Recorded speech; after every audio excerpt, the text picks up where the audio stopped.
حدیث بخاری شریف میں مرکوز ہے۔ حضرت ابو ہریرہ رضی اللہ تعالی عنہ فرماتے ہیں، نبی اکرم نور مجسم صلی اللہ تعالی علیہ وآلہ وسلم نے ارشاد مبارک فرمایا، میری امت میں سے کسی نے بھی میری احادیث سنی اور اس پر عمل کیا، اس پر جنت واجب ہو جائے گی اور جنت میں میرے ساتھ ہوگا۔ بسم اللہ الرحمن الرحیم۔ السلام علیکم ورحمۃ اللہ۔ محترم ناظرین، حضور اقدس صلی اللہ تعالی علیہ وآلہ وصحابہ وسلم کی 40 احادیث مبارکہ جن پر عمل کر کے ہم دنیا اور آخرت سنوار سکتے ہیں، حضرت سیدنا عبادہ بن صامت رضی اللہ تعالی عنہ سے روایت ہے کہ حضور اقدس صلی اللہ علیہ وآلہ وسلم نے فرمایا، یہ گواہی دے کہ اللہ تعالی کے سوا کوئی معبود نہیں اور محمد صلی اللہ علیہ وآلہ وسلم اللہ تعالی کے رسول ہیں، تو اللہ تعالی اس پر دوزخ کی آگ حرام فرما دیتا ہے۔ حضرت عبداللہ بن عمر رضی اللہ تعالی عنہما سے روایت ہے کہ اللہ تعالی کے رسول صلی اللہ علیہ وآلہ وسلم نے فرمایا، کیا تم نہیں سنتے کہ بے شک اللہ تعالی آنکھ کے آنسو اور دل کے غم کے سبب عذاب نہیں فرماتا، اور زبان کی طرف اشارہ کر کے فرمایا لیکن اس کے سبب عذاب یا رحم فرماتا ہے، اور گھر والوں کے رونے کی وجہ سے میت پر عذاب ہوتا ہے۔ حضرت ابو موسیٰ اشعری رضی اللہ تعالی عنہ سے روایت ہے کہ اللہ کے رسول کریم صلی اللہ علیہ وآلہ وسلم نے فرمایا کہ جب کسی مومن بندے کا بیٹا مر جاتا ہے تو اللہ تعالی ملائکہ سے فرماتا ہے کہ تم نے میرے بندے کے بیٹے کی روح قبض کر لی ہے، تو وہ عرض کرتے ہیں جی ہاں، تو اللہ تعالی فرماتا ہے تم نے اس کے دل کا پھل توڑ لیا ہے، تو فرشتے عرض کرتے ہیں جی ہاں، پھر اللہ تعالی فرماتا ہے اس مصیبت پر میرے بندے نے کیا کہا، تو فرشتے عرض کرتے ہیں کہ تیری تعریف کی اور انا للہ و انا الیہ راجعون پڑھا، تو اللہ تعالی فرماتا ہے میرے اس بندے کے لیے جنت میں ایک گھر بناؤ اور اس کا نام بیت الحمد رکھو۔ حضرت معاذ بن جبل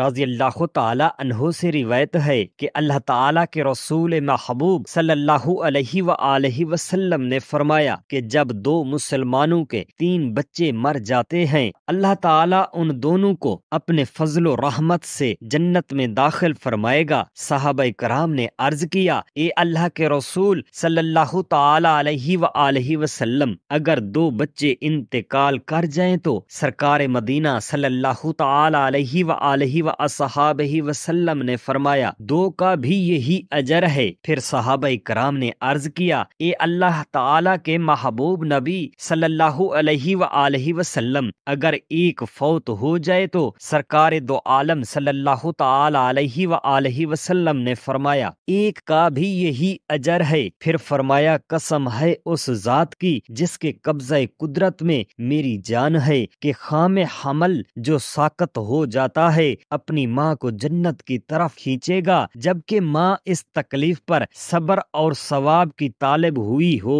حضرت عبداللہ بن عمر بن عاص رضی اللہ تعالی عنہما سے روایت ہے کہ اللہ تعالی کے رسول کریم صلی اللہ تعالی علیہ وآلہ وصحابہ وسلم نے فرمایا کہ اللہ تعالی کی راہ میں قتل کیا جانا قرض کے علاوہ ہر گناہ کو مٹا دیتا ہے۔ حضرت سہل بن حنیف رضی اللہ تعالی عنہ سے روایت ہے کہ اللہ تعالی کے رسول کریم صلی اللہ تعالی علیہ وآلہ وصحابہ وسلم نے فرمایا، جو شخص اللہ تعالی سے سچے دل سے شہادت طلب کرے تو اللہ تعالی اسے شہید کا مرتبہ عطا فرما دیتا ہے، اگرچہ وہ اپنے بستر پر ہی مرے۔ حضرت عبداللہ بن عمر رضی اللہ تعالی عنہ سے روایت ہے کہ اللہ تعالی کے رسول کریم صلی اللہ تعالی علیہ وآلہ وصحابہ وسلم نے فرمایا کہ ساری دنیا ایک متاع زندگی ہے اور دنیا کی بہترین متاع نیک عورت ہے۔ حضرت عقبہ بن عامر رضی اللہ تعالی عنہ سے روایت ہے کہ اللہ تعالی کے رسول کریم صلی اللہ تعالی علیہ وآلہ وسلم نے فرمایا، نکاح کی شرطوں میں سے جس شرط کا پورا کرنا تمہارے لیے سب سے زیادہ اہم ہے وہ وہی شرط ہے جس کے ذریعے تم نے عورتوں کی شرمگاہوں کو اپنے لیے حلال کیا ہے۔ حضرت ابو ہریرہ رضی اللہ تعالی عنہ سے روایت ہے کہ اللہ تعالی تعالیٰ کے رسول کریم صلی اللہ تعالی علیہ وآلہ وسلم نے فرمایا کہ اگر میں کسی کو حکم دیتا کہ وہ اللہ تعالیٰ کے سوا کسی دوسرے کو سجدہ کرے تو عورت کو ضرور حکم دیتا کہ وہ اپنے شوہر کو سجدہ کرے۔ حضرت ام سلمہ رضی اللہ تعالی عنہما سے روایت ہے کہ اللہ تعالیٰ کے رسول کریم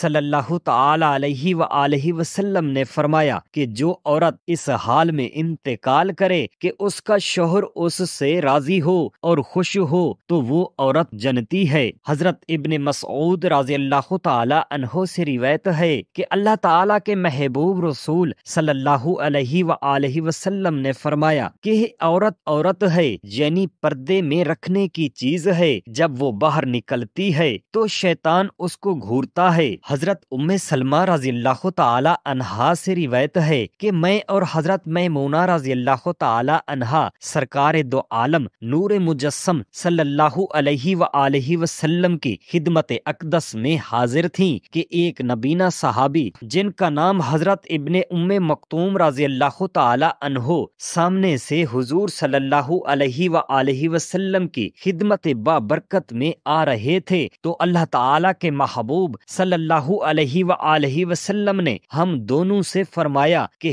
پردہ کر لو۔ حضرت ام سلمہ رضی اللہ تعالی عنہا فرماتی ہیں کہ میں نے عرض کیا یا رسول اللہ صلی اللہ تعالی علیہ وآلہ وسلم کیا وہ نابینا نہیں ہیں؟ وہ ہمیں نہیں دیکھ سکیں گے؟ سرکار مدینہ صلی اللہ علیہ وآلہ وسلم نے فرمایا کیا تم دونوں بھی نابینا ہو؟ کیا تم انہیں نہیں دیکھو گی؟ حضرت عمر رضی اللہ تعالی عنہ سے روایت ہے کہ اللہ تعالیٰ کے رسول کریم صلی اللہ تعالی علیہ وآلہ وصحابہ وسلم نے فرمایا کہ کوئی مرد کسی اجنبیہ عورت کے ساتھ تنہائی میں جمع نہیں ہوتا لیکن اس حال میں کہ وہاں دو کے علاوہ تیسرا شیطان بھی ہوتا ہے۔ حضرت ابن عمر رضی اللہ تعالی عنہما سے روایت ہے کہ اللہ تعالیٰ کے محبوب نبی صلی اللہ علیہ وآلہ وسلم نے فرمایا کہ تمام حلال چیزوں میں خدا تعالیٰ کے نزدیک سب سے ناپسندیدہ چیز طلاق ہے۔ حضرت صوبان رضی اللہ تعالی عنہ سے روایت ہے کہ اللہ تعالیٰ کے محبوب صلی اللہ تعالی علیہ وآلہ وسلم نے فرمایا کہ جو عورت بغیر کسی عذر معقول کے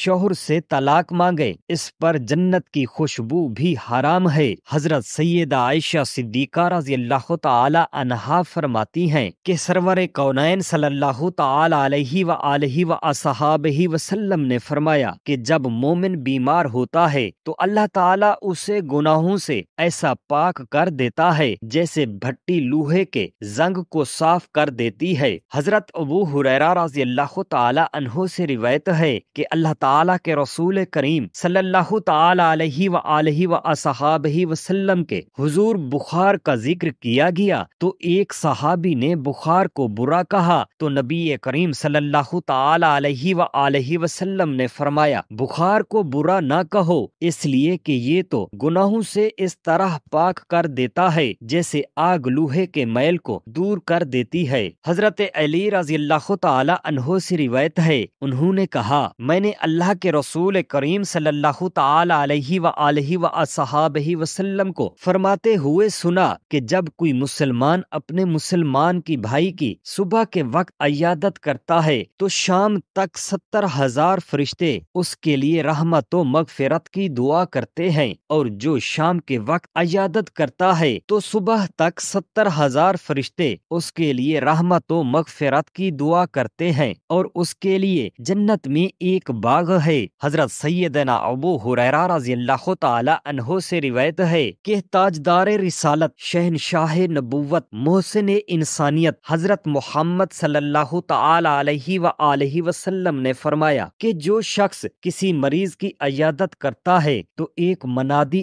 آسمان سے ندا کرتا ہے تو خوش ہو کہ تیرا یہ چلنا مبارک ہے اور تو نے جنت میں اپنا ٹھکانہ بنا لیا ہے۔ حضرت سیدنا انس رضی اللہ تعالی عنہ سے روایت ہے کہ نور کے پیکر حضرت محمد صلی اللہ تعالی علیہ وآلہ وسلم نے فرمایا کہ جس نے اچھے طریقے سے وضو کیا اور ثواب کی امید پر اپنے کسی مسلمان بھائی کی عیادت کی اسے جہنم سے 70 سال کے فاصلے تک دور کر دیا جائے گا۔ کا حضرت عوف بن مالک اشجعی رضی اللہ تعالی عنہ سے روایت ہے، کہا کہ ہم لوگ زمانہ جاہلیت میں جھاڑ پھونک کرتے تھے، اسلام لانے کے بعد ہم نے عرض کیا، اے اللہ تعالی کے رسول کریم صلی اللہ تعالی علیہ وآلہ وصحابہ وسلم، ان منتروں کے بارے میں آپ کیا فرماتے ہیں؟ سرکار مدینہ صلی اللہ تعالی علیہ وآلہ وصحابہ وسلم نے فرمایا، اپنے منتر مجھے سناؤ، ان منتروں میں کوئی حرج نہیں جب تک کہ ان میں شرک نہ ہو۔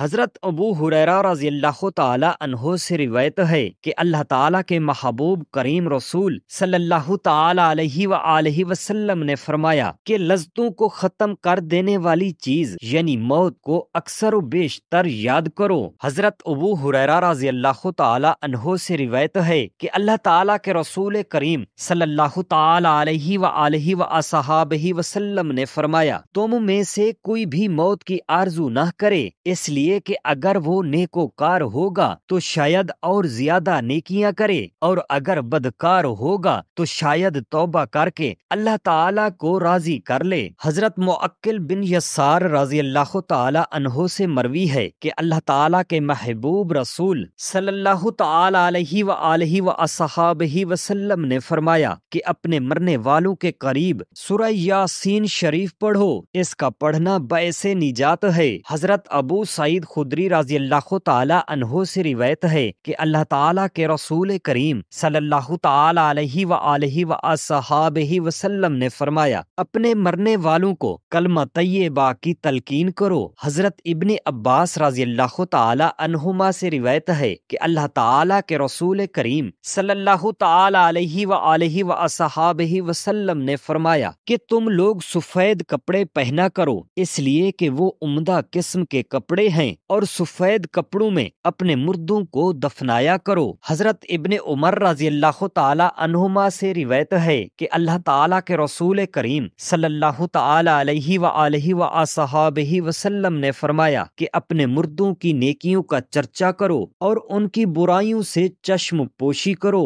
حضرت انس رضی اللہ تعالی عنہ سے روایت ہے، اللہ تعالیٰ کے محبوب نبی حضرت محمد صلی اللہ علیہ وآلہ وصحابہ وسلم نے فرمایا کہ کوئی شخص اس وقت تک مومن نہیں ہو سکتا جب تک میں اس کے نزدیک اس کے ماں باپ یا اولاد اور تمام لوگوں سے زیادہ محبوب نہ ہو جاؤں۔ حضرت ابو ہریرہ رضی اللہ تعالی عنہ سے روایت ہے کہ اللہ تعالیٰ کے محبوب نبی صلی اللہ تعالی علیہ وآلہ وسلم نے ارشاد فرمایا، آخری زمانے میں جھوٹے دجال ہوں گے، وہ تمہارے سامنے ایسی احادیث لائیں گے جن کو نہ تم نے کبھی سنا ہوگا اور نہ تمہارے باپ دادا نے، تو ایسے لوگوں سے بچو اور انہیں اپنے قریب نہ آنے دو تاکہ وہ تمہیں گمراہ نہ کریں اور نہ فتنے میں ڈالیں۔ حضرت ابراہیم بن میسرہ رضی اللہ تعالی عنہ سے روایت ہے کہ اللہ تعالیٰ کے رسول کریم صلی اللہ تعالی علیہ وآلہ وصحابہ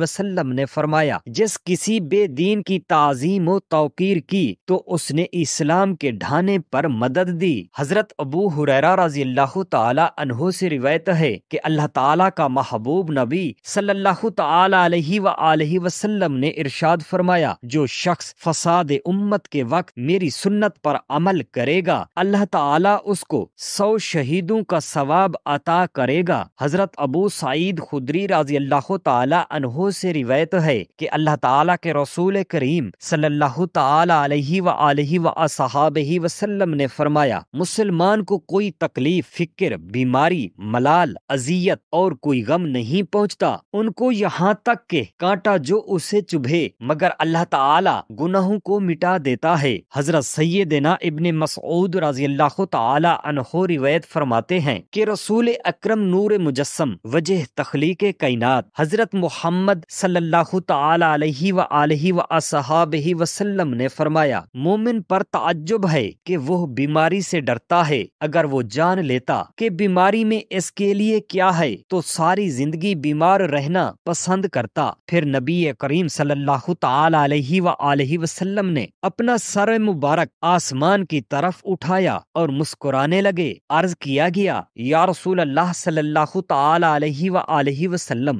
آپ نے آسمان کی طرف اپنا سر مبارک اٹھا کر تبسم تبسم کیوں فرمایا؟ ارشاد فرمایا میں دو فرشتوں پر حیران ہوں کہ وہ دونوں ایک بندے کو ایک ہی مسجد میں تلاش کر رہے تھے جس میں وہ نماز پڑھا کرتا تھا۔ جب انہوں نے اسے نہ پایا تو لوٹ گئے اور عرض کیا یا رب ہم تیرے فلاں بندے کے دن اور رات میں کیے ہوئے اعمال لکھتے تھے، پھر ہم نے دیکھا کہ تو نے اسے آزمائش میں مبتلا فرما دیا ہے۔ تو اللہ تعالیٰ فرماتا ہے کہ میرا بندہ دن اور رات میں جو عمل کیا کرتا تھا اس کے لیے وہ عمل لکھو اور اس کے اجر میں کمی نہ کرو جب تک وہ میری طرف سے آزمائش میں ہے، اس کا ثواب میرے ذمہ کرم پر ہے، اور جو اعمال وہ کیا کرتا تھا اس کے لیے ان کا بھی ثواب ہے۔ مثنوی شریف میں ہے کہ ایک عورت کے 20 بیٹے تھے، قضاء الہی سے ہر سال ایک ایک بیٹا جوانی کی عمر میں فوت ہونا شروع ہوا اور یوں 20 کا انتقال ہو گیا، مگر وہ عورت صابرہ رہی۔ ایک رات خواب میں اس عورت نے خود کو نہایت حسین و جمیل باغ میں دیکھا جس میں بے شمار محلات تھے، ہر ایک محل پر اس کے مالک کا نام درج تھا۔ ایک نہایت نفیس محل پر اپنا نام دیکھ کر اندر داخل ہو گئی تو اپنے 20 بیٹوں کو وہاں عیش و آرام میں پایا۔ ماں کو دیکھ کر ایک بیٹا بولا ماں ہم اپنے رب تعالی کے پاس نہایت آرام سے ہیں۔ پکارنے والے نے پکارا کہ اے مومنہ تیرے مقام یہ ہے، مگر تیرے اعمال تجھے یہاں تک نہیں پہنچا سکتے تھے، اس لیے تجھے 20 غم دیے گئے۔ یہ انہی غموں کی سیڑھیاں تھیں جن کو تو نے رب تعالی کے کرم سے طے کر لیا، اب تیرے لیے خوشی ہی خوشی ہے۔ اللہ تعالی حضرت محمد صلی اللہ تعالی علیہ وآلہ وسلم کی ان تمام احادیث مبارکہ پر عمل کرنے کی توفیق عطا فرمائے اور بروز محشر آپ صلی اللہ علیہ وآلہ وسلم کی شفاعت و زیارت نصیب فرمائے، آمین یا رب العالمین۔ جزاک اللہ خیرا کثیرا۔